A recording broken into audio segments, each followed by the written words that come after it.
Vamos lá. Então, sobre esse tema nosso, reclamar. Clamar, de novo, dizer em voz alta outra vez. Se é algo negativo, da mesma forma do que algo positivo, clamar novamente, que tipo de solução que traz? Então, esse é um primeiro pensamento. O combustível que move essa reclamação é um sentimento de insatisfação, de angústia, de tristeza, algo que parece que nunca é suficiente. Tanto que nós temos que dizer aquilo em voz alta outra vez. Então, estamos começando a formar o pensamento do que é. E isso se transforma num hábito. As pessoas que adquirem o hábito de reclamar nem mais percebem que estão reclamando. Já não percebem mais. Simplesmente reclamam, sem se dar conta do automatismo que ela já entrou de reclamar. Né?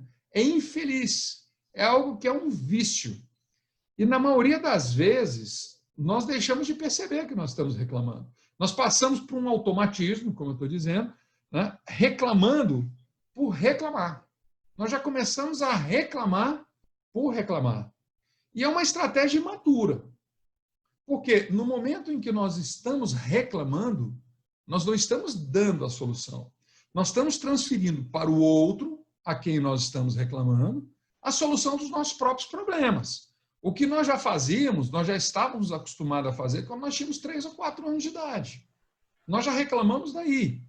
Nós já começamos a clamar novamente isso, imaginando que o outro, no caso a mãe, o pai ou alguém, vai vir resolver o problema por você. Então, nós já trazemos esse comportamento imaturo já como um comportamento infantil. Né? O que nós perdemos quando nós crescemos é a ingenuidade. Mas nós não perdemos, né? Nós não perdemos a compreensão, né, de nós mesmos. Nós continuamos ainda buscando de uma forma torta que alguém venha resolver o nosso próprio problema. É como se nós perguntássemos aqui, eu perguntasse a todos vocês aqui, você se acha inocente? Alguém aqui se acha inocente? Bota lá assim, alguém se acha inocente? Ninguém, gente. Ninguém se acha salvando inocente? Ninguém. Tá vendo? Então você é culpado. Nós temos que compreender isso. Inocência é o antônimo de culpa.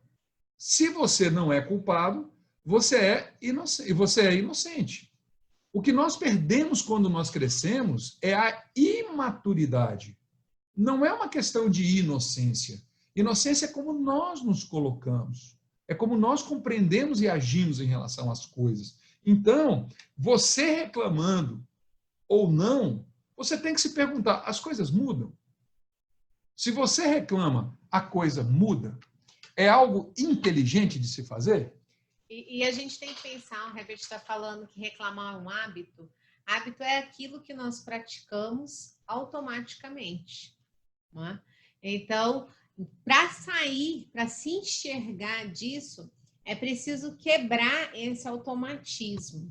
E uma das portas de entrada de obsessão espiritual é justamente essa marcha automática na forma de viver. Sabe aquela situação assim, ó, eu tomo banho e não reparei que eu tomo banho, eu comi e não reparei que eu comi, eu dormi e já acordei cansado. São situações que a gente deve ficar muito atento. Por quê? Porque a vida, ela foi feita para ser vivida. E aí, quando nós botamos no piloto automático e deixamos a vida seguir, nós estamos deixando de realmente enxergar o proveito que nós temos da vida como ela é. Então, quando a gente estuda obsessão, para quem ainda não chegou ou começou a entrar agora no espiritismo, um prato cheio para obsessor se chama automatismo. Ou seja, você começa a viver e tá tudo bem, vai indo, tá reclamando, continua reclamando, não quebra esse vício, não para isso, não corta.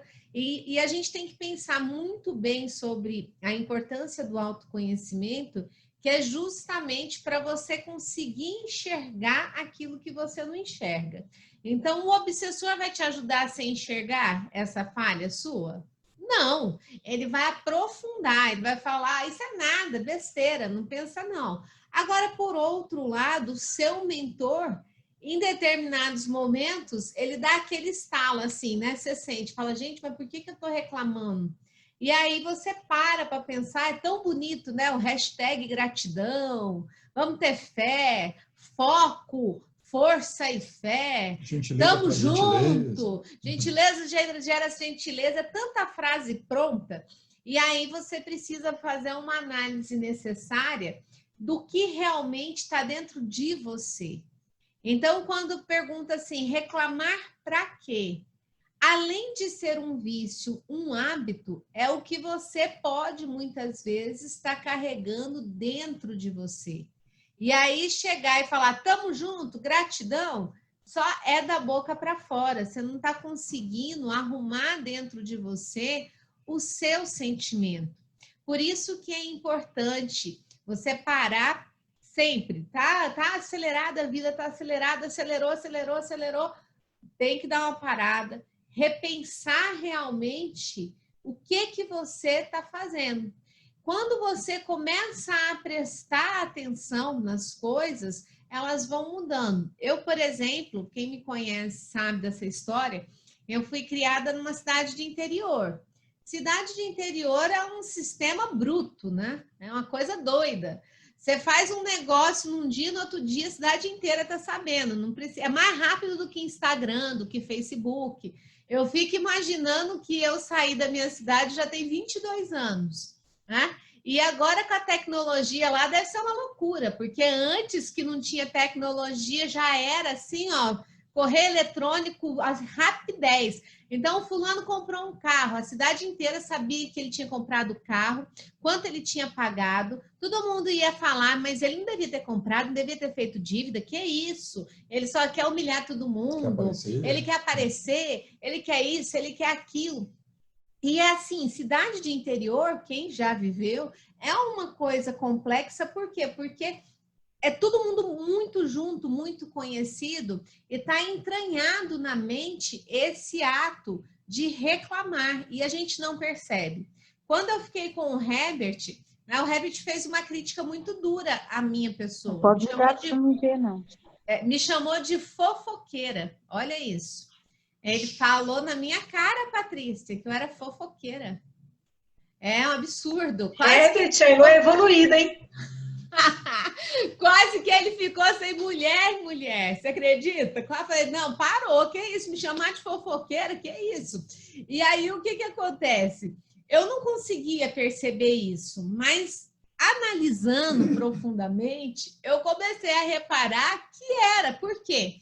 A partir do momento que eu gostava de saber da vida dos outros, a partir do momento que, além de saber da vida do outro, eu comentava sobre a vida do outro, isso é ser fofoqueira, sim.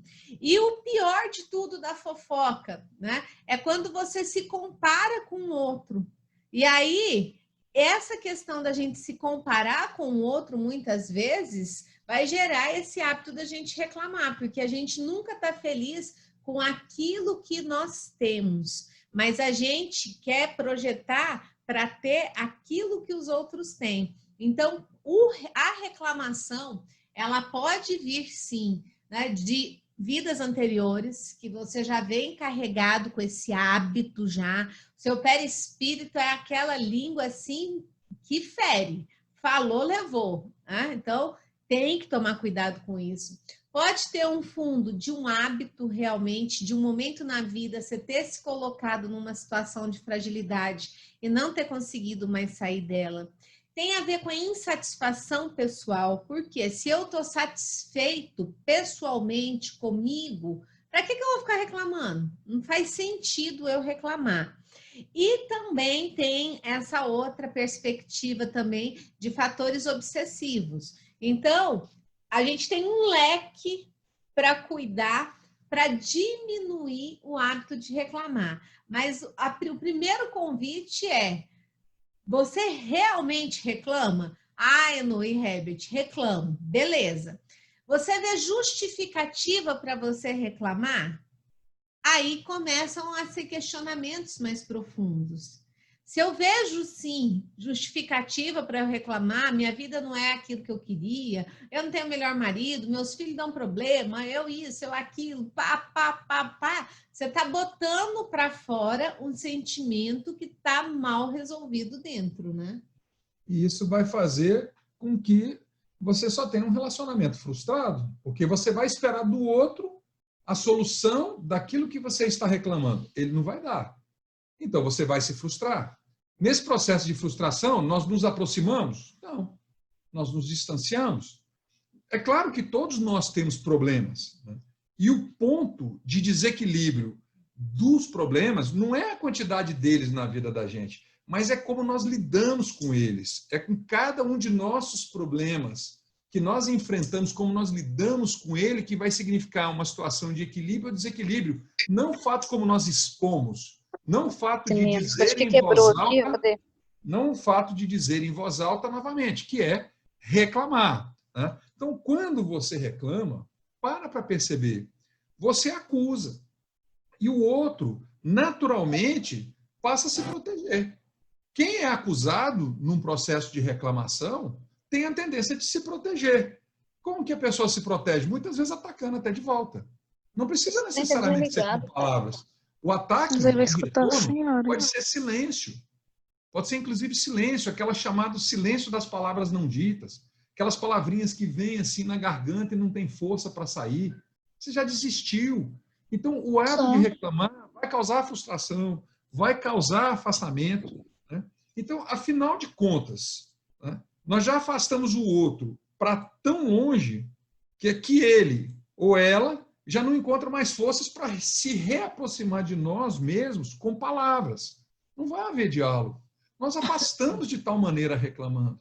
Como é que a pessoa retorna para próximo de nós com palavras? Não, já essas palavras já começam a desaparecer, né? Então, como que nós vamos ter diálogo? Como que nós vamos conseguir resolver um problema dizendo sobre o problema, sobre a dor, sobre a frustração novamente?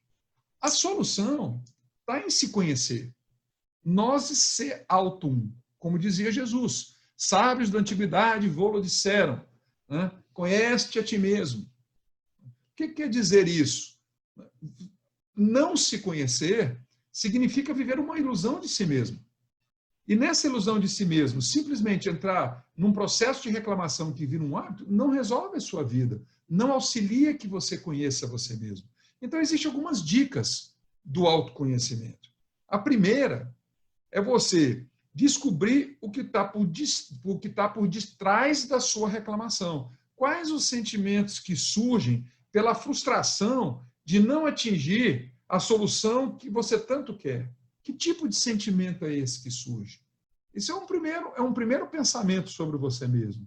Será que você não está transferindo para outra pessoa, e certamente está, será que você não está transferindo para outra pessoa a sua própria insegurança? A baixa estima de que você não é importante o suficiente? Isso costuma ser um grande motor do processo de reclamação, de que você está se sentindo cansado, você está se sentindo abandonado. Como é que nós vamos resolver esse problema? Clamando outra vez? Reclamando? Quando as pessoas elas não suprem as nossas expectativas, qual é o sentimento que surge? Estuda isso. O outro não atendeu o que você esperava dele. Que tipo de sentimento que surgiu em você? Ele é negativo? Ele é frustrante? Você tem que compreender esse sentimento de você mesmo. E o quanto que você aceita ou permite ter esse sentimento. Não adianta causar um tamponamento intelectual. Eu não devo ser assim, eu não devo pensar assim, eu não devo sentir assim. Não. Seja você mesmo, sinta. Você deve sim. E Deus está te dando a oportunidade de você exercitar a você mesmo para que você aprenda sobre você. Então, claro que é hora de você se estudar, de você se compreender. Se você realmente está agindo de maneira inteligente para abandonar o sofrimento. Porque senão você só vai estender esse sofrimento clamando e clamando e clamando novamente, que é o ato de reclamar. Então, se conhecendo, a que conclusão nós vamos chegar? Assim, vou fazer uma brincadeira, OLX. Você vai chegar à conclusão OLX, desapega. Desapega. Larga a mão dos defeitos dos outros, larga a mão dessa necessidade enorme que você tem de ter razão. Seja só gentil. Dá para fazer isso. Com isso, você também se acostuma. Pode acreditar, você também se acostuma a ser assim, como você se acostumou e se viciou em reclamar. Olha que coisa interessante.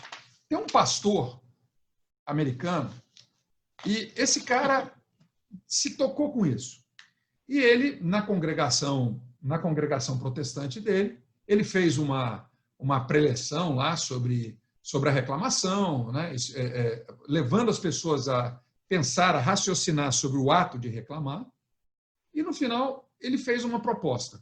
Ele chegou e disse assim, pessoal, eu mandei fazer umas pulseiras aqui e eu gostaria de propor a vocês o seguinte, o exercício de 21 dias sem reclamar.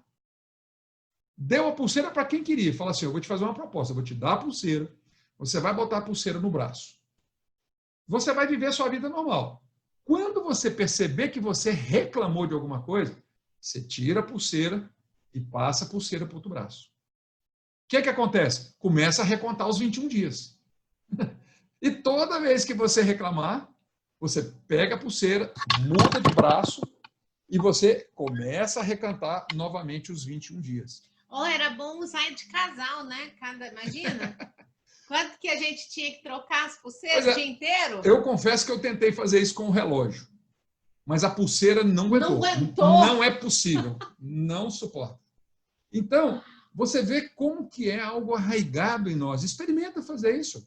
Coloca alguma coisa no seu braço e olha que as vezes que você vai perceber que você reclamou são mínimas. Porque a maioria delas você vai reclamar e você não vai nem perceber. Mas cada vez que você perceber, seja honesto com você mesmo. Muda a pulseira de lado. Olha, é um exercício psicológico da maior magnitude. É maravilhoso. Inclusive, isso ficou tão famoso nos Estados Unidos que você procurar pela internet, eles vendem essas pulseiras, né, inclusive com certas frases, né, otimistas, alguma coisa assim, de tão famoso que isso ficou. Fica aí a dica, hashtag fica a dica. Né? Pode ser uma coisa bem bacana para você experimentar você mesmo.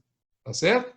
E aí, agora, que tal, ao invés de você reclamar, você solucionar o problema?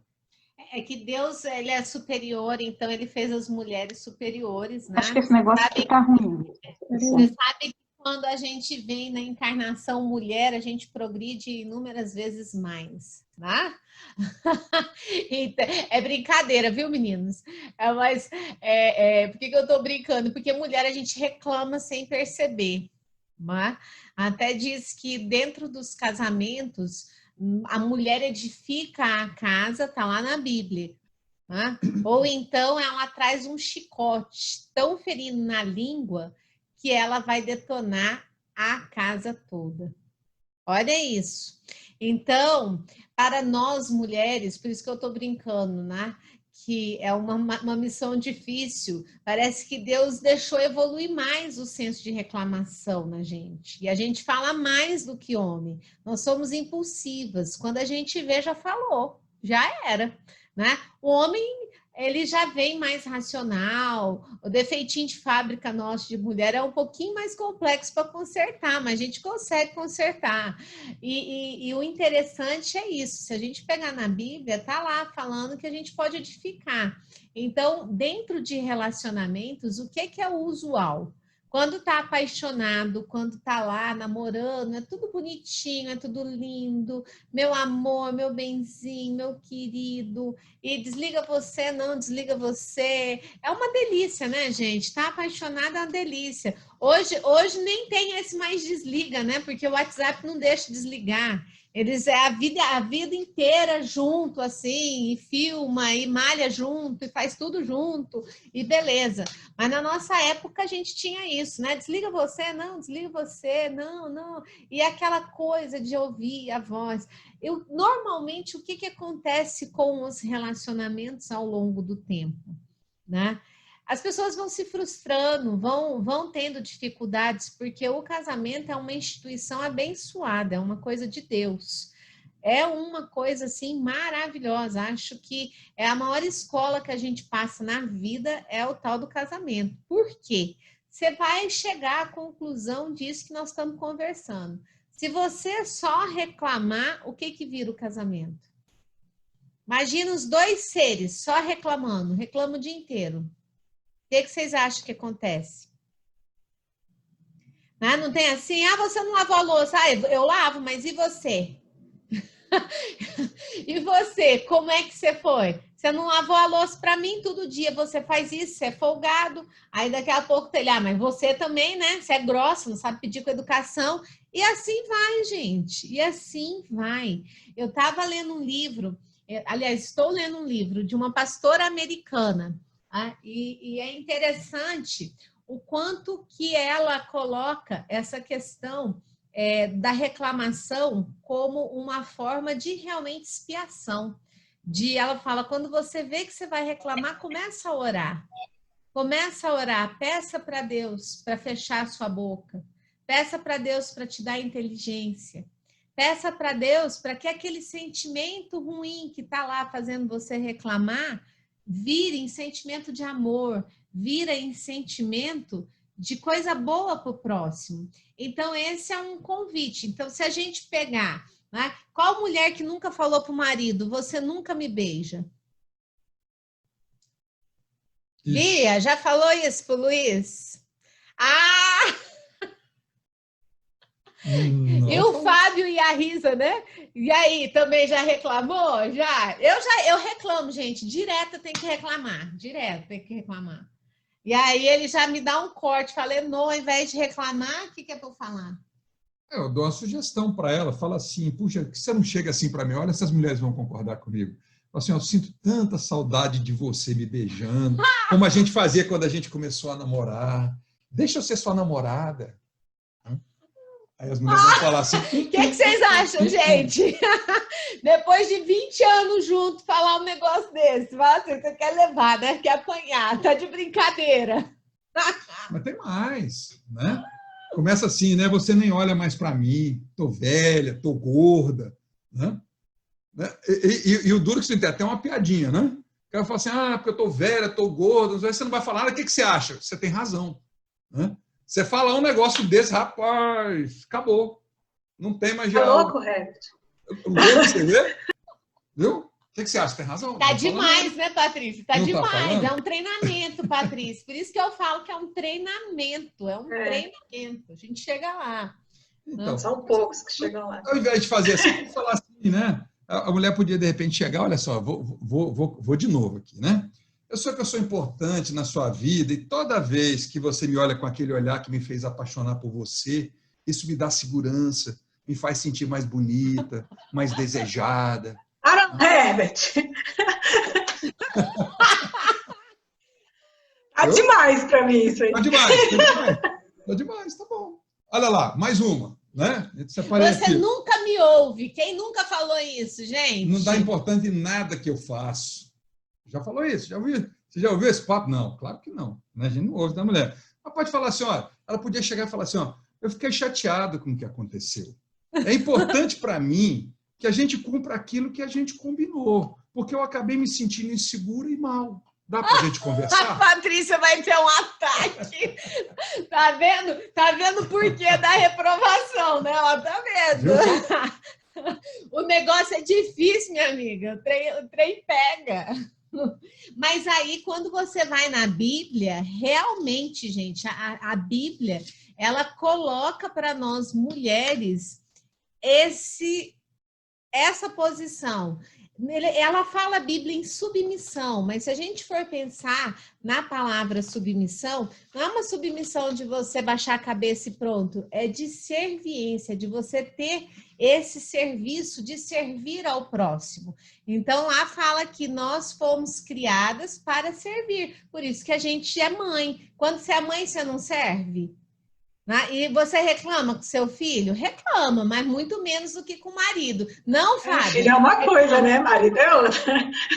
Aí, tá vendo? E não devia ser. Então, assim, por isso que eu tô até brincando, que a gente vem com defeito de fábrica. Filho, a gente tem que criar. Marido, em tese, tinha que estar criado, né, não? Mas não tá, Patrícia. Você tem que pegar e acolher, entendeu? Tem que acolher. Marido também gosta de dengo. Marido gosta. Não, peraí. Nós não gostamos de dengo. Nós não vivemos. As mulheres sem também. dengo. Elas não entendem que nós não vivemos sem dengo. Elas não entendem isso. Mas olha só, né? Dentro dessa característica que você está olhando, se nós usarmos o espiritismo, né? Vamos contar uma novela mexicana espírita, né? Eu não vou perguntar, mas vou perguntar para alguém que não está com o marido do lado, né? Patrícia, por exemplo, né? Olha, me responde. Ama mais o filho Eu ou sou o mais marido? habilitada para responder. Pensa, ama mais o filho ou o marido? Uma mulher, uma mãe, naturalmente, ama mais o filho ou o marido? Filho. Filho. Bacana. Né? As mulheres que estão aqui É presentes. para ser verdadeiro, né? Vai ser verdadeiro. E aí, Fábio, o que a mulher responde? Ama mais o filho ou o marido? Vai sobrar Desculpa, eu demorei aqui procurando o fone. Eu acredito que é o filho, mas... Então, me responde. Ama mais o filho ou o marido? Ela está olhando para mim. E agora? E aí, Bia? Ama mais o filho ou o marido? É diferente. Porque... Ô, Herbert, filho é um amor incondicional. É uma coisa sublime, né? Então, tá certo. Por isso que eu estou contando uma novela mexicana espírita. Maravilha. Você ama mais o filho, né? Legal. Tá você, seu marido e seu filho num carro, bate de frente com um caminhão, morre os três. Vão para o mundo espiritual. Chega lá no mundo espiritual, por uma questão de conveniência, o seu filho vai vir como seu marido. E o seu marido vai vir como seu filho. Pergunto, você ama agora mais o seu filho ou o seu marido? Você ama mais o filho que era o seu marido ou o marido que era o seu filho? Tantan, quem será? Aí muda. Aí mudou, mudou? né? Então tem diferença o amor? Você vê o que é o aprendizado de um relacionamento? Amor, pessoal, é o único sentimento capaz de nutrir a gente pelo que a gente dá, não pelo que a gente recebe. Então, amar é um aprendizado. Se ama mais o filho do que o marido, é normal. Mas existe um aprendizado para se ter aí. Porque Jesus nos ama a todos de igual forma. Deus nos ama a todos de igual forma. Nós estamos em estágios, em momentos diferentes. Mas é porque todos nós somos filhos dele. Ficou fácil agora, né? Mas na outra encarnação, o ex-marido veio como filho, como é que ficou agora? Então você ama mais o filho que é o ex-marido, que é o marido da outra encarnação. Você viu que quando nós colocamos a ideia da imortalidade, isso perde o sentido. Isso já não faz mais sentido.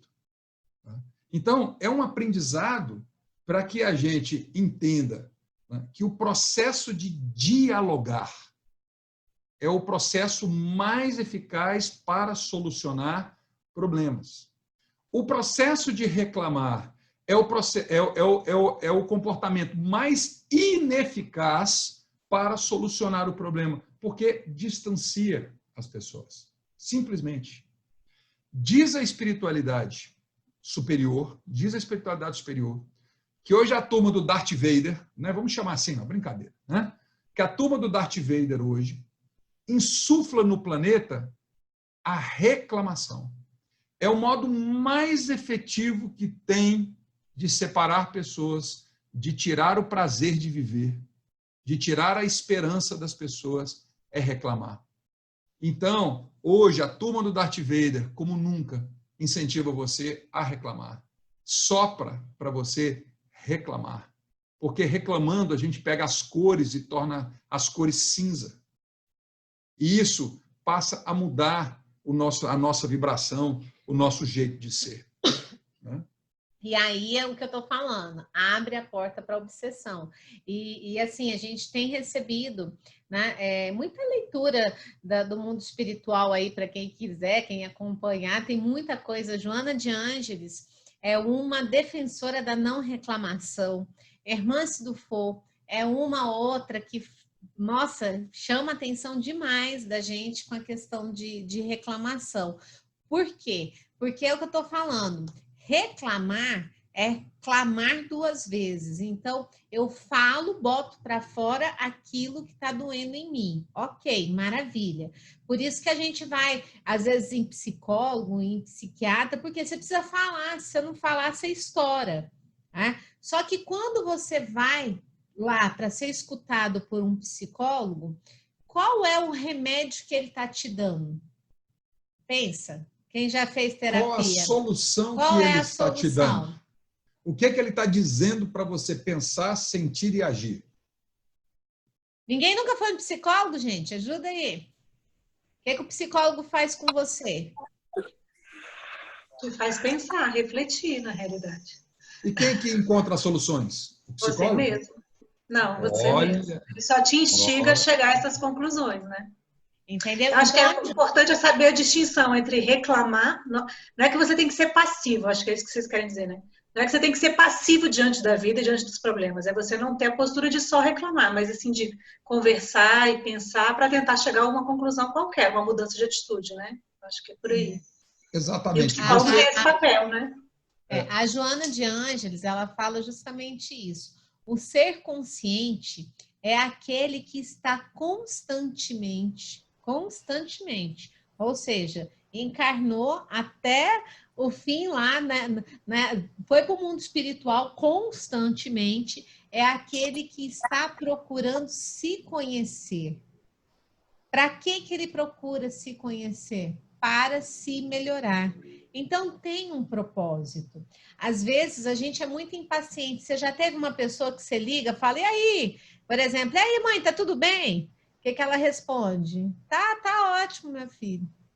Mas tá tudo jóia? Ixi, uma dor nas pernas. Ah, não, empregada hoje não veio. Ih, não, tá difícil demais. Não aguento mais ficar trancada. O remédio está caro. Né? Tá tudo um absurdo, tá tudo caro. E ela vai embora, vai falando. Você, muitas vezes, como filho, olha e fala o quê? Minha mãe só reclama. Aí a gente pergunta, o que você faz para ajudá-la?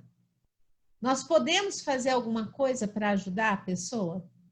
Porque nós estamos falando da gente reclamar. Agora, quando você convive com uma pessoa que reclama, é necessário fazer igual o psicólogo, muitas vezes. Escutar a reclamação dela. E fazer perguntas com que ela repense aquilo que ela está falando.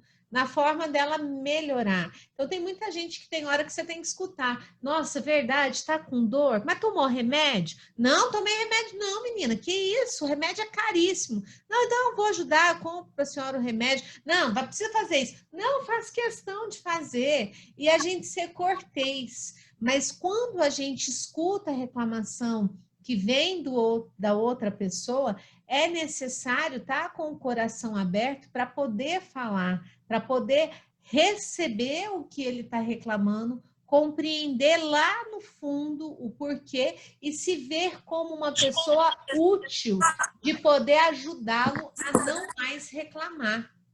Entendeu? E isso que é o desafio. Isso. E você, Patrícia, está falando de Jesus, não é? Jesus era um cara passivo? O que é que a gente tem a noção de Jesus? Era passivo? Não? Tomava pancada de todo lado e reagia como? Não, mas ele não era passivo, ele não reagia com violência, diferente, né? Eu acho que nesse sentido, sim. Então, se nós formos estudar o comportamento de Jesus, nós vamos entender, primeiro, Jesus não era passivo. Segundo, Jesus não era pacífico. Jesus era pacificador. Então, isso é o aprendizado que ele traz para nós. Não seja passivo. Não é a ideia de você ser passivo, entrar num processo depressivo, um processo de que você não se ama, de que você não dá certo, né? Você começa a reclamar de você mesmo. Entre num processo mais evoluído, seja pacífico. Uma pessoa pacífica é o exemplo que a Inô está dando. Mas continue evoluindo e pegue o exemplo de Jesus. Seja um pacificador. Isso é a nossa meta. É nós aprendermos a como agir, a como chegar nessas atitudes. E para fazer isso, para resolver esses problemas de insatisfação pessoal, como é que a gente vai lidar com isso? Como é que a gente vai resolver esse problema? Vamos seguir aí algumas dicas. A primeira delas, busca concórdia no diálogo. Calmo, sincero, concórdia. Não é discórdia. Veja só, amadurecer significa compreender que as ideias brigam, não as pessoas. Nós podemos colocar as ideias para lutar uma com a outra, mas colocar as pessoas para lutar uma com as outras. Isso é infantilidade, isso é falta de maturidade. Nós precisamos, dentro desse diálogo calmo, sincero, trocar informações. Trocar informações significa dizer de si, dizer como se sente, dizer o que deseja. Muitas vezes, com cuidado, dizer o que espera. Senão, nós não nos fazemos compreender, nós não nos fazemos ser compreendidos. Como é que nós vamos imaginar com que o outro compreende a gente pelas entrelinhas do que nós dizemos? Nós temos que trocar informações e mais, utilizar leveza nas palavras. Por que as palavras precisam ser duras e ásperas? Elas vão afastar mais ao invés de nos aproximar. E precisamos treinar paciência, tanto para ouvir quanto para entender. Porque existe um ponto de vista diferente do seu. Tem que ter paciência para conseguir entender qual é o ponto de vista do outro. Isso são remédios, são curas para o processo de reclamar, para o processo de afastamento entre pessoas. Então, muitas vezes, nós precisamos encontrar em nós mesmos. Isso é evolução.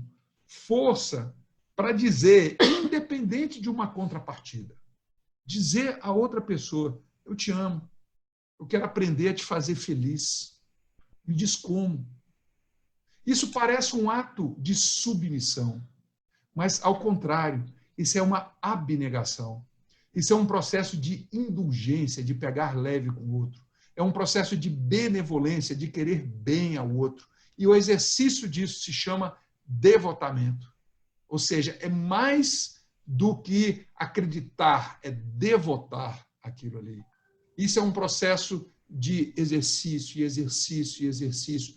Esses são as características da caridade. Da caridade para com os outros, da caridade para conosco mesmo. Então, se nós exercitamos esse padrão vibratório, nós começamos, ao invés de reclamar, nós começamos a agradecer. Agradecer no outro a diferença. O outro só é diferente de você. Do seu lado, pode ter certeza, não está a pessoa errada. É o comportamento que está errado, não a pessoa que está errada. Deus sabe muito bem quem colocou do seu lado. E essa pessoa que está do seu lado, que te incomoda naquelas situações, poderiam ter todos os defeitos, menos aquele, é o que tem. É para te desensibilizar. É o seu personal trainer. Está te treinando para ser melhor. Eu vou ler para vocês aqui um pedacinho de uma mensagem da Joana de Ângeles, que está no Desperte e Seja Feliz. Ela começa assim, não reclames. Agradece a Deus a oportunidade de seres aquele que exemplifica entre lágrimas o que os outros fruem, por enquanto, entre sorrisos. O dia de todos sempre chega, convidando uma a uma das criaturas à reflexão e ao fenômeno de amadurecimento. A morte que a ninguém poupa, chamar-te-á e todos os homens ao despertamento, para a aferição de valores diante da consciência sob a vigilância do amor de Deus. Nunca te queixes, nem relacione ingratidões. Olha o puxão de orelha. O ingrato sabe o que é. O amargurado também autopune-se. O infeliz aflige-se. Quanto a ti, segue adiante.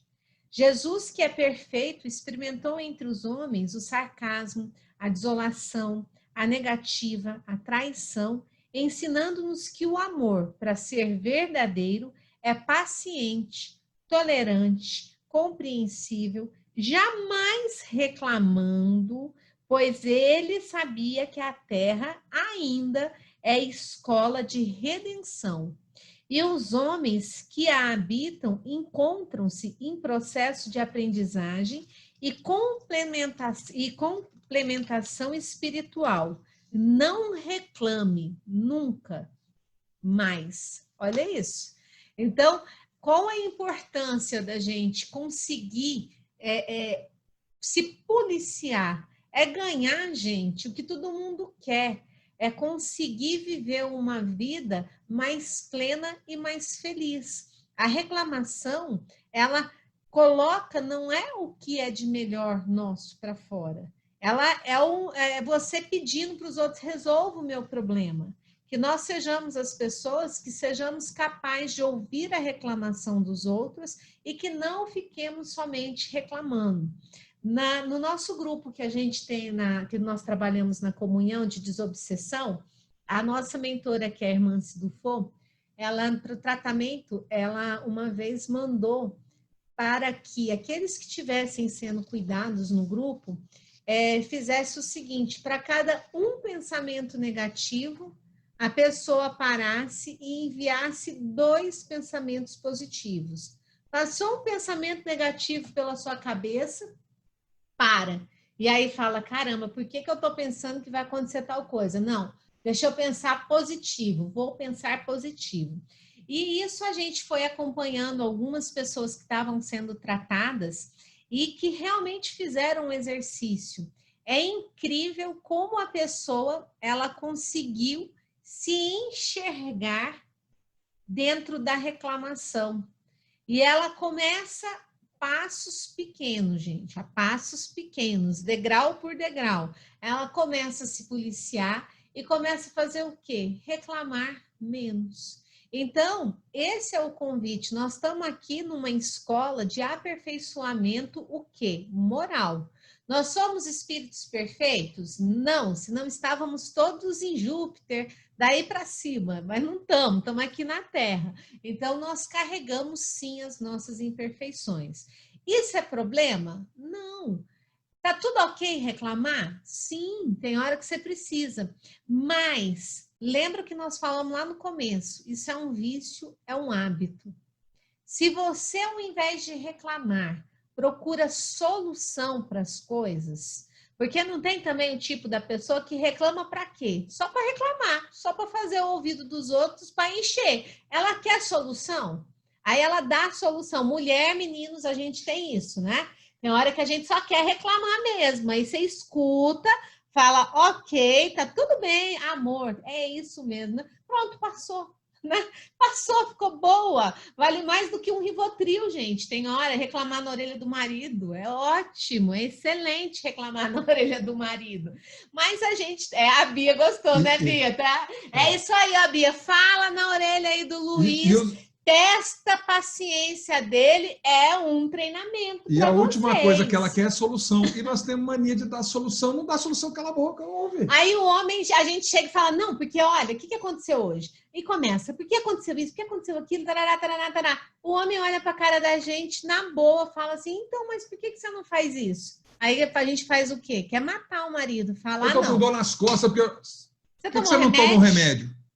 Não é o que ela quer ouvir. Ela quer sentir a dor nas costas. Não, ela não quer sentir a dor nas costas. Ela quer que o marido chega e fala, não, meu bem, tô vendo que você tá estressada, tá cansada, vou fazer uma massagem em você. Não é pra isso, mas tudo bem, gente. É como ele tá falando, o marido é personal trainer de estimação, a esposa é personal trainer, então a gente treina. Mas o mais importante é você compreender isso. Né? Reclamar faz parte da vida? Faz. Agora, dar solução e ter mudanças de comportamento é o caminho para a nossa elevação moral. Se a gente não sair dessa de só ficar reclamando, um exemplo agora, né? Nós estamos vivendo uma pandemia, a coisa está complexa. Quem trabalha como nós temos comércio, nós temos empresa, a situação está muito complexa, está difícil, a gente não sabe o que é o dia de amanhã, né? Nós temos várias vidas na nossa mão que a gente emprega pessoas, e aí a gente tem duas opções, ou ficar reclamando, né? Falando, ó vida, ó céus, por que eu não fiz isso, por que eu não fiz aquilo, oh meu Deus, essa pandemia, só vai reclamar. Quando você reclama, você deixa de raciocinar e você começa a fazer o quê? Você começa só a entrar nessa vibe do caos. É um caos, é um caos. Quando você, ao invés de reclamar, você para e fala, que coisa, vamos lá, mas o que nós podemos fazer de melhor? Vamos fazer? Ah, mas o governo, mas o político, esquece governo, esquece político, esquece. Pensa o que eu posso fazer para melhorar a situação. E chama o seu exemplo, vai fazer com que outras pessoas também te sigam.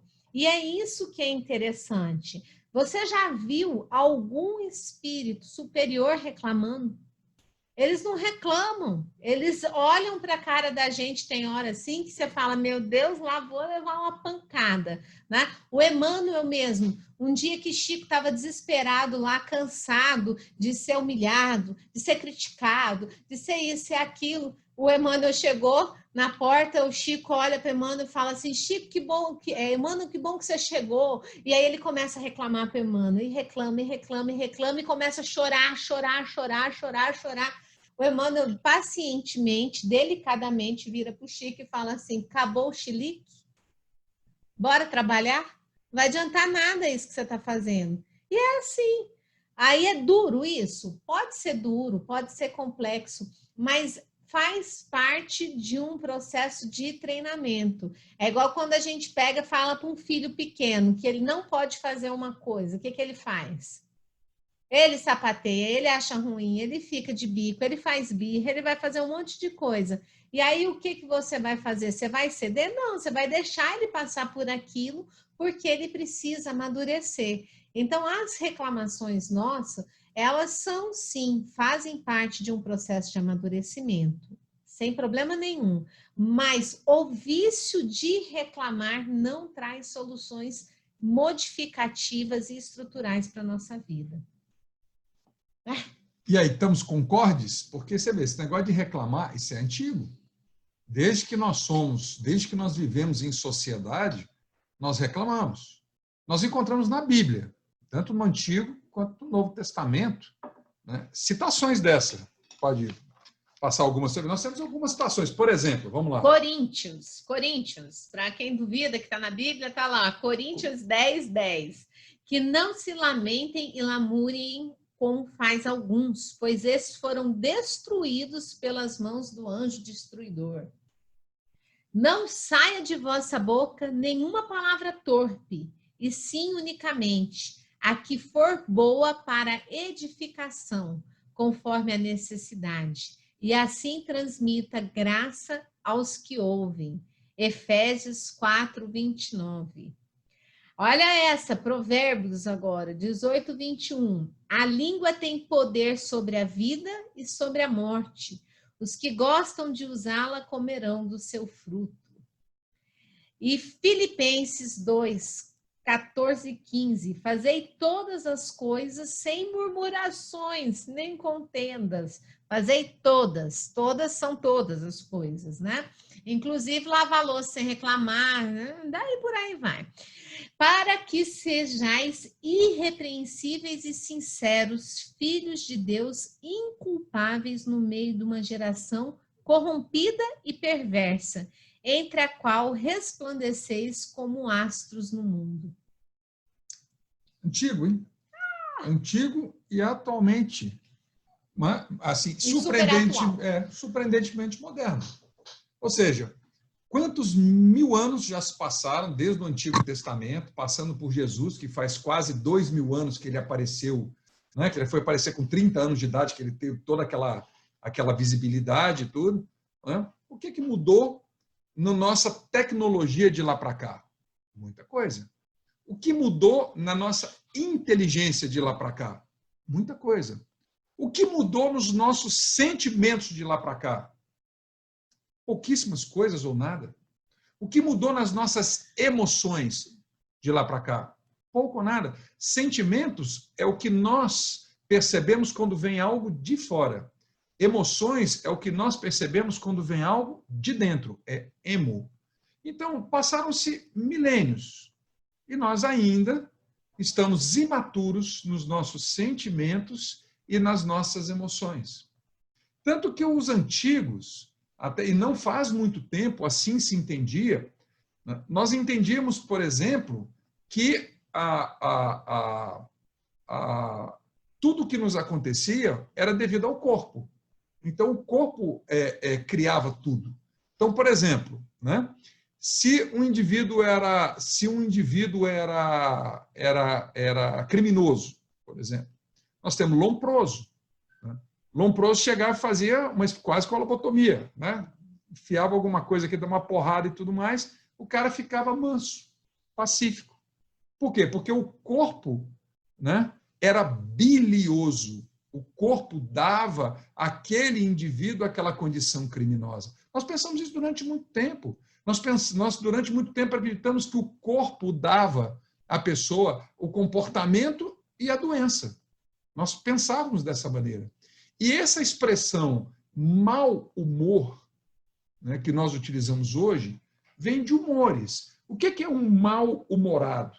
É aquele que está irritado, que está desgostoso com alguma coisa, reclamando de tudo. É uma disposição e ânimo ruins. Esse é o cara mal-humorado.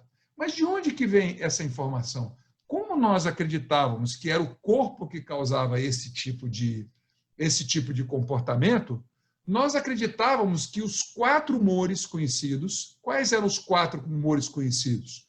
Primeiro, um dos humores, sangue, né?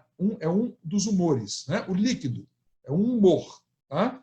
Que vinha do coração. Então, ele tinha a ver, por exemplo, com um tipo de comportamento de popularidade, de influência, de otimismo, de sentimentalismo, né? Mas, todavia, de instabilidade. O segundo humor que se conhecia era o fleuma. Então, o fleuma vinha do sistema respiratório. E ele tem a ver com serenidade, ao contrário do sangue, com estabilidade, porque o sangue é instável, com sensatez, uma pessoa realista, trabalhadora. O terceiro humor é a bilis amarela. O que é a bilis amarela? De onde ela vinha? Do fígado. E ela significava um tipo de comportamento, uma personalidade colérica, né, raivosa, dominante, estrategista, racional, ousada. E o quarto humor era a bilis negra.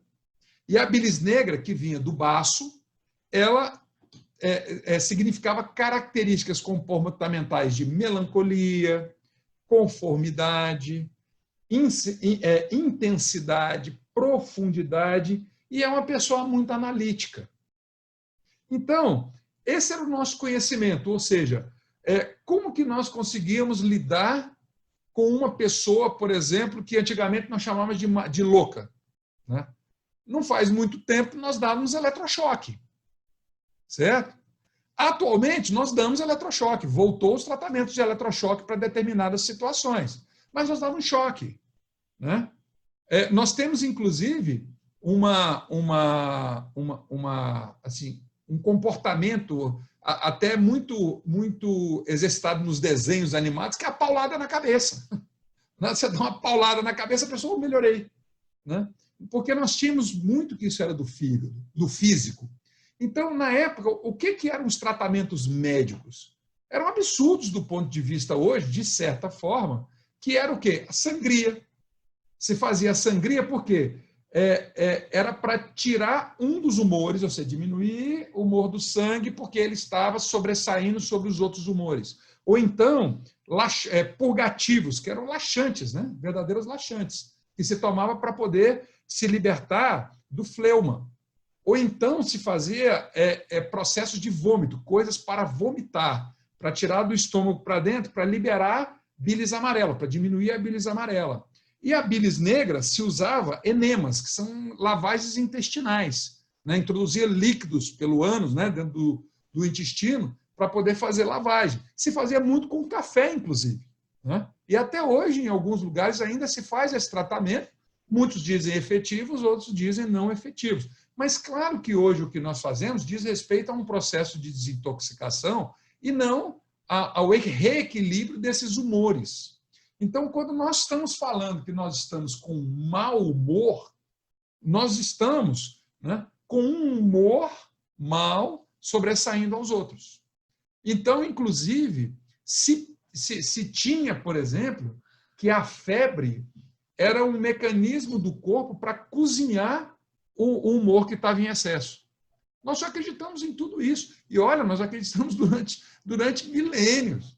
Nós acreditamos mais de 1000 anos, 2000 anos, nós acreditamos nisso.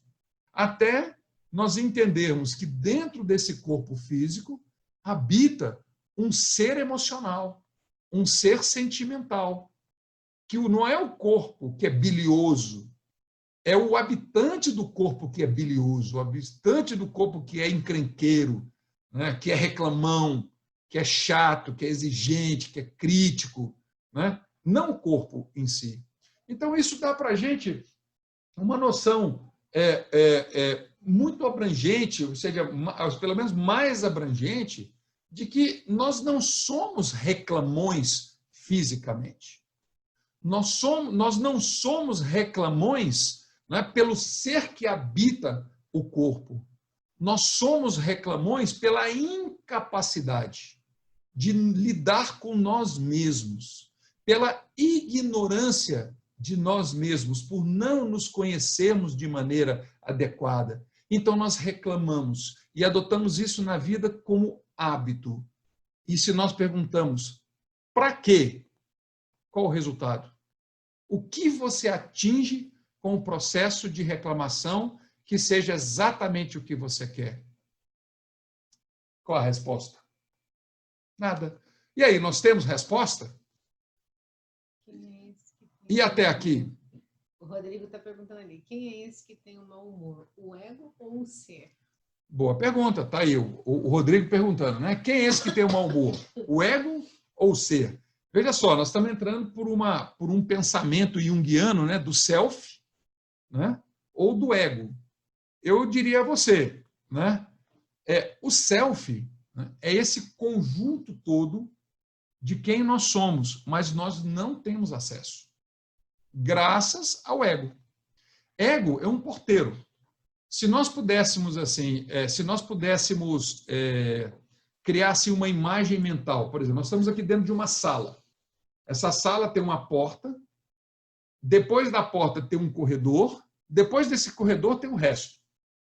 Se nós pudermos definir dentro dessa sala como consciente, o corredor como subconsciente e o resto todo para lá de inconsciente, né, nós vamos dizer que o ego é o porteiro, é o cara que fica na porta. Qual a função do ego? Não deixar com que passe do subconsciente ou do inconsciente informações que desestabilizem o seu consciente. O ego é só esse cara. O ego é um cara maravilhoso, é um cara super necessário para a vida da gente. Só que o ego tem alguns defeitos. Primeiro, ele não pode receber foco. Porque se você der foco no ego, ele vira um ditador. Ele discursa, né? Ele domina. E tem uma outra característica muito ruim do ego, é que ele é insaciável. Não tem nada, absolutamente nada que você vá fazer que você consiga satisfazer o ego. E o ego domina criando um sistema, um ismo. E a isso nós chamamos de egoísmo. É o domínio do ego. É só o porteiro. Você deixou o porteiro dominar o processo. Então, né, na pergunta dele, quem é esse que tem o mau humor. Eu vou dizer a você, né? Quem tem o mau humor, né, é o piloto. É só o piloto. A nave é o reflexo de como o piloto navega. Certo? O self é uma compreensão que vai redundar nesse piloto, que ele não tem acesso a tudo. Tanto que Chico dizia, né, a mente da gente é como um lago cristalino, mas não remexe o fundo não porque o lodo sobe. É isso. Por que nós não remexemos o lodo? Porque vão subir coisas que nós não estamos preparados para lidar com elas. E o ego é que nos traz essa saúde. Se ele se transforma ista ou não ista, isso é só uma questão de domínio. Mas a questão do mau humor, do ponto de vista do comportamento, né, do indivíduo estar irritado, estar desgostoso com alguma coisa, de estar reclamando de tudo, essa disposição e ânimo ruins é o resultado de não saber lidar com as coisas da vida. Não saber lidar com o próprio desconhecimento de si próprio. Ou, às vezes, não saber lidar, mesmo em si conhecendo, com a negação que nós fazemos de nós mesmos, com a autopiedade que nós criamos de nós mesmos, com a culpa que nós desenvolvemos e que nos leva a pensar que eu mereço. Claro que eu mereço sofrer. Pois eu vou lhe dizer, não merece. Esse não é o amor de Deus por você. Deus não quer que você sofra. De forma alguma, Deus quer que você sofra. É só uma forma de encarar a situação e ainda não ter aprendido o que deveria ser aprendido. É só um alarme que está acontecendo. Então, desenvolver um mau humor ou desenvolver uma irritação sobre o fato de não conseguir lidar com as situações da vida ou consigo mesmo porque não se conhece ou porque se nega, é só um mau hábito. Que precisa ser extirpado. Mas isso é acerto e erro. Tem muita gente que fala assim, Enô, eu conheço tanta gente que é calma, tanta gente que é light, e eu não consigo ser. Talvez esse ser aí já tenha passado nessa vida por mais dificuldade do que você, ou realmente já é um espírito que está vindo um pouquinho mais evoluído. Então, assim, comparação com a outra pessoa não é muito produtivo. Né? Você ficar toda hora falando, mas fulano é assim, não, como que eu sou? Então, se reconheça como você é, com as suas limitações, né? Uma crença que você vai ter que se limita, tenta tirar essa crença. Então, nós precisamos realmente trabalhar tudo o que nós somos para que a gente possa melhorar. Se você não começar, como o Herbert está falando, né, se parar, perceber, conversar lá, ver o seu ego, o que ele está dando de egocentrismo, de egoísmo, de egolatria, de ego, e acalma, porque uma coisa é certa, quando a gente não tira nota na prova, o que acontece com a gente? Recuperação. Né? Então, a gente tem muitas pessoas que falam, não, minha vida inteira acontece isso. A minha vida inteira, eu, sei lá, sou roubado dos meus negócios. Aí você olha e fala, caramba, mas então como é que é isso? Aí você vai ver, a vida está chamando essa pessoa para ser mais atenta, para ser mais organizada, né? Para que ela realmente trabalhe sentimentos e emoções mais verdadeiras, porque se uma pessoa chega e passa ela para trás, a pessoa está sendo verdadeira com ela. Então, em tudo na vida, você tem que buscar analisar o porquê que você não está passando na prova. E aí, quando você começa a analisar isso, vem a necessidade de mudança comportamental. E quando a gente vira espírita, esse é um grande risco. Então, a gente sempre fala, porque eu não devo ter escutado isso dentro da comunhão, no mínimo umas 100 vezes. Tá? Enô, tudo isso acontece comigo, eu sei, eu estou pagando. Estou pagando o que eu fiz na encarnação passada.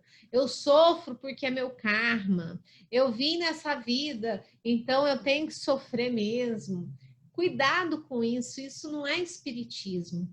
Pelo contrário, o espiritismo nos chama para uma visão autorresponsável e que busca construção e não destruição. Construção do quê? Do seu eu melhor. Né? De você conseguir olhar e falar assim, gente, eu tenho essa dificuldade, estou com isso que tá, sabe aquela pedrinha assim, bem que pega bem no calinho de cada um, que só você sabe, e aquilo te atormenta dia e noite, noite e dia, e você procura refletir, mas não consegue solução. É castigo de Deus? Não, não é castigo de Deus. É tudo que nós sentimos de dor, gente, funciona como um chamado para mudança. Doeu, mas doeu mesmo. É porque você tem que amadurecer aquele sentimento.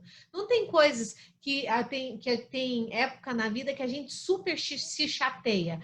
Fulano falou mal de mim. Nossa, quando a gente é adolescente, o mundo cai, o mundo acaba. Como é que fulano falou mal de mim? Gente, que absurdo, que isso, que aquilo, que que periquito, que papagaio, blá, blá, blá.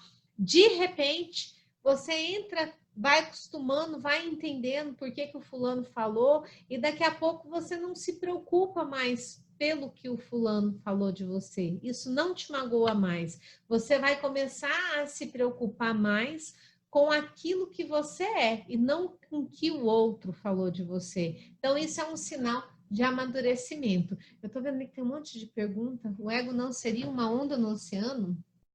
O ego, não, o ego é porteiro. O ego não faz onda, nada, não. O ego, a importância do ego é que você dá para ele. Só isso. Ele é aquele cara que pisou num tijolo e faz discurso. Teve evidência, ficou mais alto que os outros. Ele está perguntando quem reencarna é a mente ou o corpo sutil? Quem reencarna é a mente ou o corpo sutil? Não, é o espírito. O espírito, o espírito é essa emanação divina. Lembra daquele papo que nós somos feitos à imagem e semelhança de Deus? As pessoas pensam assim, pô, se eu sou feito à imagem e semelhança de Deus, então Deus tem que ser um cara velhinho, de barba branca, mas como ele já está velhinho, bota um cajado na mão dele, porque deve ter uma artrite, né? Que deve ter... E chama panteísmo. Isso a gente já abandonou isso. Não existe esse Deus. Tá? Então, o que acontece é o seguinte, quando se diz nós somos feitos à imagem e semelhança de Deus, está se dizendo que você foi feito à imagem de amor de Deus. Você é uma emanação desse amor divino. Esse é o seu espírito. E quando diz que você foi feito à semelhança de Deus, é a semelhança de perfeição, ou seja, a perfectibilidade. Nós nos transformaremos em espíritos perfeitos, não como Deus o é. Nós vamos chegar ao grau máximo da perfeição da criação, mas nunca, jamais do Criador. Nunca nos confundiremos com o Criador. Então você é feito à imagem de amor e à semelhança de perfeição do Pai. Então, esse espírito que está aí dentro, ele emana o Pai, ele emana Deus, ele é a emissão da divindade. E, claro, para se relacionar, ele forma um corpo, que é o que nós chamamos de peri, em volta. Peri-espírito, em volta do espírito. Tá? E esse perispírito, ele é feito de camadas, como se fosse uma cebola. Mas isso é outro papo. Esse é estudo do ESME lá na frente, lá para a gente colocar isso daí. Tá bem? Tem mais pergunta, não? Não. Variação do humor devido às oscilações hormonais. Variação do humor, sim, porque tanto que nós somos alma, nós não somos só espírito. Porque claro que nós somos espírito, mas quando nós estamos encarnados, nós somos tanto um corpo que tem um espírito, quanto um espírito que tem um corpo. Por quê? Porque o físico influencia, entre aspas, usando essa palavra, no humor do espírito. Né? Nós temos a dona Joana. A Joana é gente boa, tem 45 anos. Pensa uma pessoa boa, caridosa, amorosa, grande mulher, grande esposa, grande mãe, grande tudo, mas tem 3 dias no mês que ela vira o cão. TPM. Influencia? Então quer dizer o quê? Mudou o espírito? Não, o espírito continua sendo o mesmo, mas ele sofre as influências do organismo, como as drogas, tanto lícitas quanto ilícitas. Elas criam no corpo uma emissão que volta ao espírito. Tá certo? Isso é outro papo. Esse papo é longo, hein? Esse papo como também o ambiente que a gente está influencia também nessa oscilação de humor. Chama psicosfera. Hoje a Organização Mundial da Saúde ela fala que o ambiente, né, é saúde também. Então, tem que cuidar. Tanto que a definição atual e científica de saúde da Organização Mundial de Saúde é que saúde não é ausência de doença. Antigamente se pensava isso. Saúde é bem-estar físico, emocional, social e espiritual. Acredita nisso? A coisa está evoluindo de tal forma, a ciência está evoluindo de tal forma que na nossa normatização do CID, né, nós já temos 3 CIDs que têm como causa doenças espirituais, que têm como causa conflitos, problemas espirituais que causam somatização, que causam doença no corpo. Nós já temos 3 CIDs, Código Internacional de Doenças, e vale para o mundo inteiro. Tranquilo? O que mais? Mais alguma observação? Renata está falando. Ali, a Renata. Renata? Peraí, Renata, tem que tirar o Não estamos te ouvindo. Aí. Pode ir.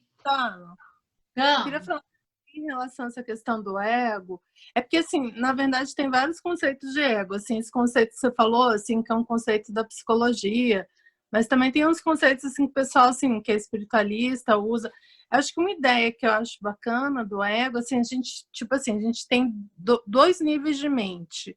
Essa mente aqui, que é prática, que a gente usa para solucionar os problemas mundanos, e uma mente que é mais ligada ao divino, à intuição, entendeu?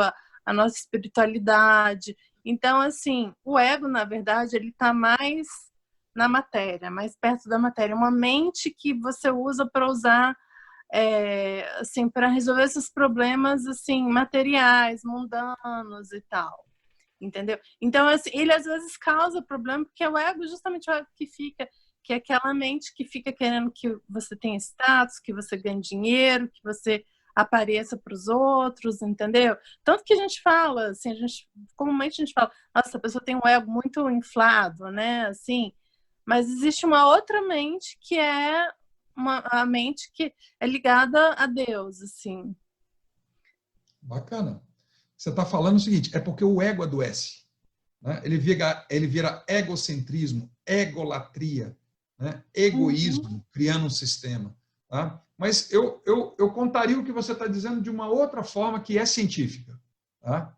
É que nós não somos os nossos pensamentos, os nossos sentimentos e as nossas emoções. Nós somos o observador de tudo isso. É porque a gente deixou essa capacidade de lado. Porque a mente da gente, naturalmente, ou se projeta para o passado, vivendo um excesso de passado, né, o que te leva à depressão. Ou a nossa mente se projeta para o futuro, vivendo um excesso de futuro, e se chama ansiedade. Ou então a mente, excessivamente ligada nos problemas do presente, se transforma em estresse. Então, na verdade, né, quando nós nos concentramos no agora e nós passamos a ser observador de nós mesmos, nós começamos a aprender conosco mesmo de que nós não somos essa bola de neve de pensamentos e sentimentos. Nós somos o observador de tudo isso. Então, talvez a gente consiga definir essas 2 mentes que você está falando, uma que está completamente envolvida nessa bola de neve e uma outra que tem capacidade de ser observadora. E essa mente que tem capacidade de ser observadora é a mente que tem comunhão com Deus. É a mente que encontra conforto. É a mente que encontra intuição. É a mente que encontra a consciência de si mesmo, dessa expressão divina que nós somos. Faz sentido? Exatamente. Sim, mas é exatamente isso. É uma mente ligada às coisas mais superiores, não tanto aqui as coisas mundanas, né? Então, E nós somos chamados hoje justamente para isso, né? Menos matéria e mais vivência espiritual. E se a gente olhar o que acontece ao redor, Nós temos muita influência da matéria. Muito. É isso que você está falando. As pessoas querem muito ser e estão esquecendo de... Querem muito ter e estão esquecendo de ser. Né? Então, nós precisamos estar realmente nessa evolução, nesse pensamento de sermos e não termos. Porque o ter vai ficar. A hora que a gente for, vai ficar. Mas o que nós somos, a gente leva pela eternidade. Isso é evolução, pessoal. Lá na infância é a época do querer. Nessa idade, meia-idade, é a época do ter.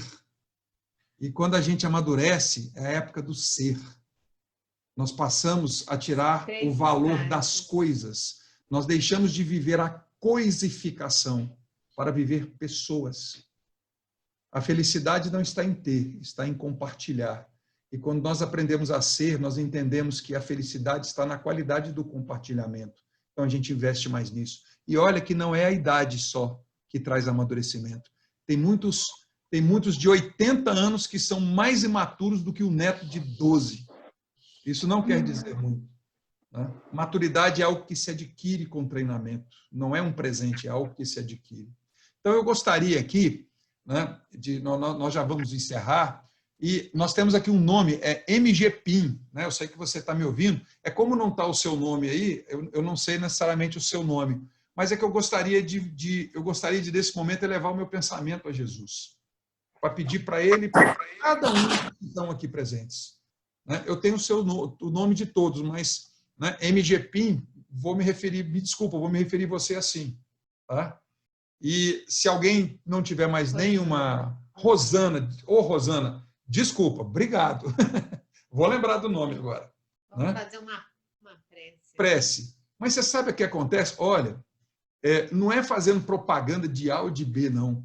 Né? Mas como você encontra, muitas vezes, né, incisões mais diretas em outras religiões que nós não vemos muito no Espiritismo. Né? No Espiritismo nós vemos assim muito, Senhor, ajuda-nos, não sei mais o quê. Não, legal, bacana. Mas nesse momento, eu queria levar o meu pensamento a Jesus, para pedir pelo Dominique, pelo lar dele, pela paz na vida dele, pela saúde, pelo bem-estar dele e de todos aqueles que ele ama. Para o Fábio e para a Risa, essa paz maravilhosa no seu lar, nos seus relacionamentos, no trabalho de vocês, na relação de vocês, que seja cada vez mais bonita, mais exitosa. Para o Air, muita paz no seu coração, meu amigo. Uma saudade imensa de te dar um abraço, como já lhe dei algumas vezes quando nós estivemos junto do PADS. Se sinta abraçado por Jesus nesse momento, que traga muito conforto, muita alegria, muita luz na sua vida e no seu lar. Para a Patrícia, para os filhos dela, essa pessoa amada, querida, que trabalha com a gente há quanto tempo. Como é bom ter você do meu lado, do lado do Benô. Como é bom nesse momento pedir a Jesus que visite o seu lar, que esteja do seu lado nesse momento, acariciando seus cabelos, o seu rosto, o seu coração, trazendo para você muita leveza, renovando sua esperança de dias melhores, de dias bonitos, de muito amor na sua vida e para os seus. Quero pedir também pelo lar do Marcos, né? Pelo lar do Marcos, pela vida dele, pelas pessoas que ele ama, muita saúde, né? Que se lucre muito com esse amor, com essa presença do Jesus agora no seu lar, que assim seja para o Luiz, para a Bia, esse casal maravilhoso, esse companheiraço de trabalho que é o Luiz, né? Que esse Jesus se instale na sua casa de agora em diante, que traga para vocês assim uma alegria imensa de viver, para suas filhas, para o seu neto, né? Que corra tudo bem, sempre, com muita paz. Para o Samuel, peço a Jesus nesse momento, acolhe esse irmão nos teus braços, querido Jesus, nesse abraço carinhoso, nesse abraço protetivo, nesse abraço que tem a capacidade de compreender sem palavras, que ele se sinta compreendido como nunca, que consiga esvaziar todos os sentimentos do peito dele, consiga encontrar muita força de viver, muita alegria de viver.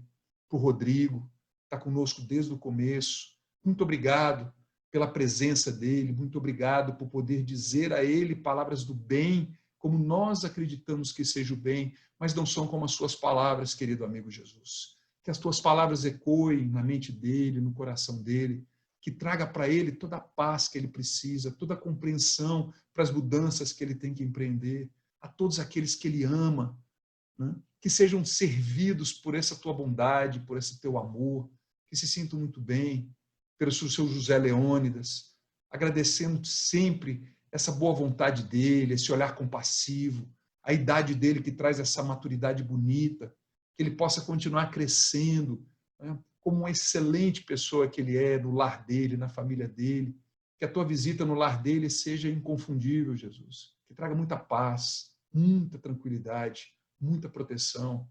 Para Renata, lhe peço também, né?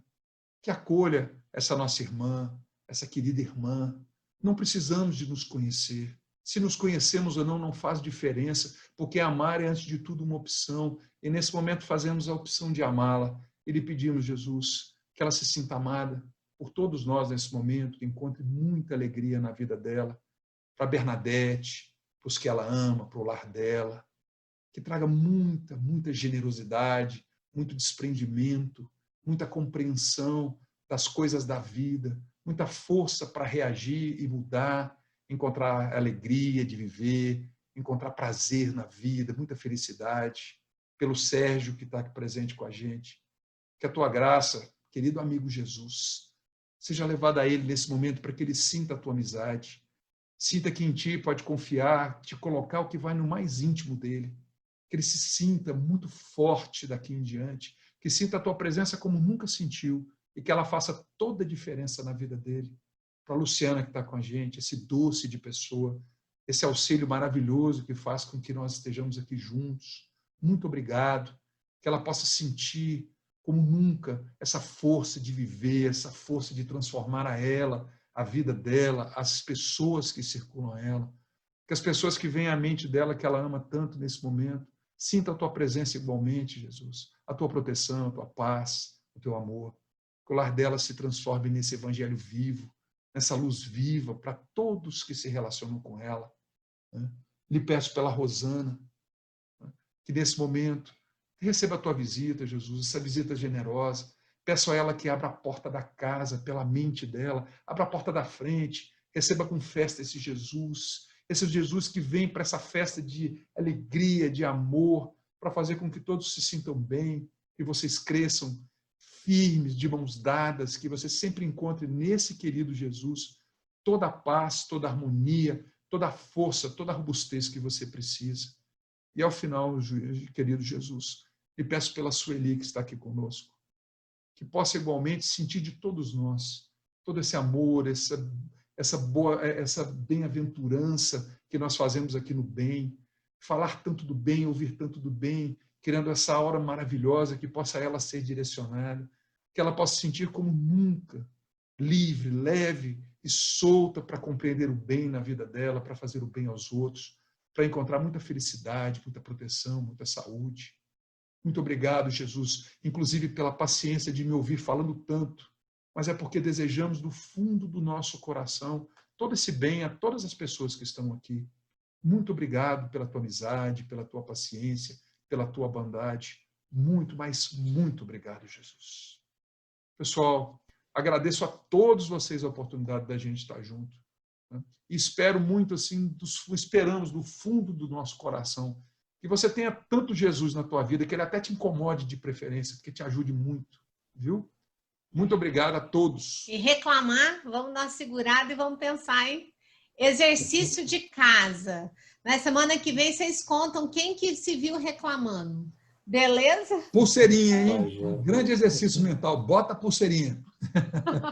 Olha a pulseirinha do seu Zé Leônidas, já está aí. Agora tem que trocar, tem que ser honesto. Isso, reclamou, troca de braço. Troca de braço. E tem que botar uma pulseirinha que tem fecho, que tem linguetinha, que é para dar trabalho, para tirar, que é para lembrar cada vez que dá trabalho de mudar de braço.